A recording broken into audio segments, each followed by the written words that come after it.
Okay, now listen. I don't want to say this to be ugly, but your opinion doesn't matter, but neither does mine. Y'all, this ain't Burger King. You cannot have it your way when it comes to Yahuwah's word. We got folks out here picking verses from Romans and then flipping the script and pulling verses out of Galatians and creating a whole new gospel off of it. And this is all without knowing a lick of the culture, the history, the person who's writing it. Y'all, the word ain't just meant to be read, okay? It's meant to be understood.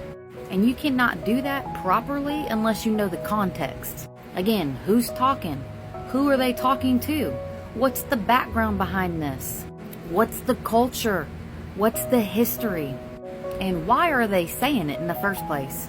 Alright, so let's take this one for example, right? So people will come up with the verse, Romans 6:14. Let's read it. It says right here, "For sin shall not rule over you, for you are not under the law, but under favor." And then they close the Bible. Case closed, right? Simple. But hold up. Y'all, that's Paul talking. Literally to a bunch of new believers in Rome. Gentiles. People that did not grow up around the Torah. They did not know the Torah at all. But let's read the next verse. "What then? Shall we sin because we are not under Torah but under favor? Let it not be." Just for a little simple context, let it not be, or certainly not. That is a really big Greek idiom that translates to, if you believe that, you are going to be cursed. That's how strong of an emphasis that is. We wouldn't know that because this isn't how we speak today. This is the same thing when you hear kids running around talking about skiddity bop or whatever nonsense they're talking about. We haven't a clue. It's the same thing. When we are reading these texts, these are texts not from this westernized thinking, okay? These are not Americans. These are Jews, rabbis. They grew up as Jews and rabbis following the Torah. And a little more context about Paul is he was the highest of the high rabbis. He was so educated on the written law and the oral law.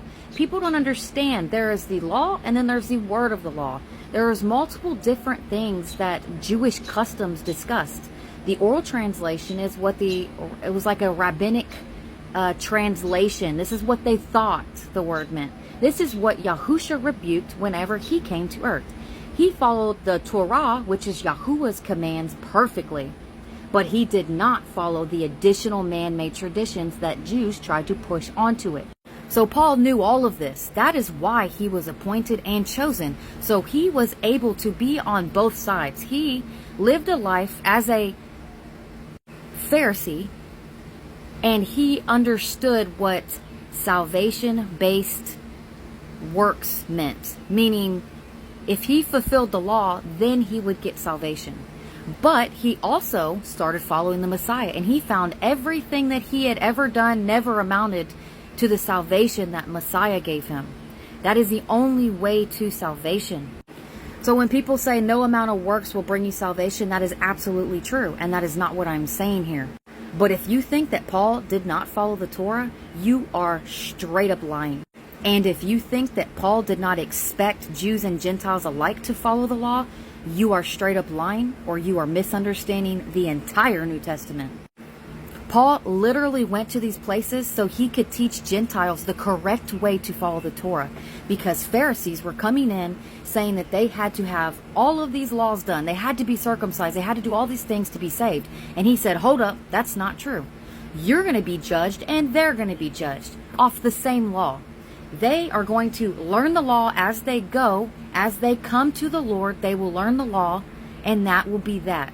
They're still fully expected to follow the law, because that is obedience, because you love Yahushua enough to want to follow his instructions for life. So anyways, basically what Paul was saying in Romans 6:15 is grace ain't a free pass to be living a lawless life. See, so if you don't even know what sin is, and if you don't know what the scriptures that says sin is lawlessness, this is 1 John 3:4, you should look it up and you should definitely know it. Then yeah, a one-liner like that sounds really nice. It's really easy to take out of context. But honestly, you're missing the whole point of what Paul is saying and his whole point of being there in the first place. He was not throwing out the Torah. He was known to keep the Torah better than most people. He knew the Torah like the back of his hand. Remember, he grew up in this. He was a Pharisee. He was a rabbi. He was reminding us that obedience still matters. And no, it doesn't matter for salvation. You earn salvation only through Yahusha. So if you truly believe in your heart, you will produce good fruit because the Holy Spirit will dwell within you and you will go up to see him. Now, if you are fully obedient in the law, which is Yahuwah's commands, which is the Torah, then you will be the set apart remnant. That is what the Bible tells us.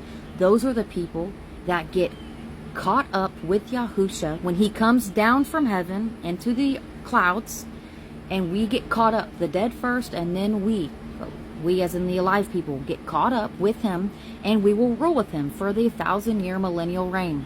We will be his priests.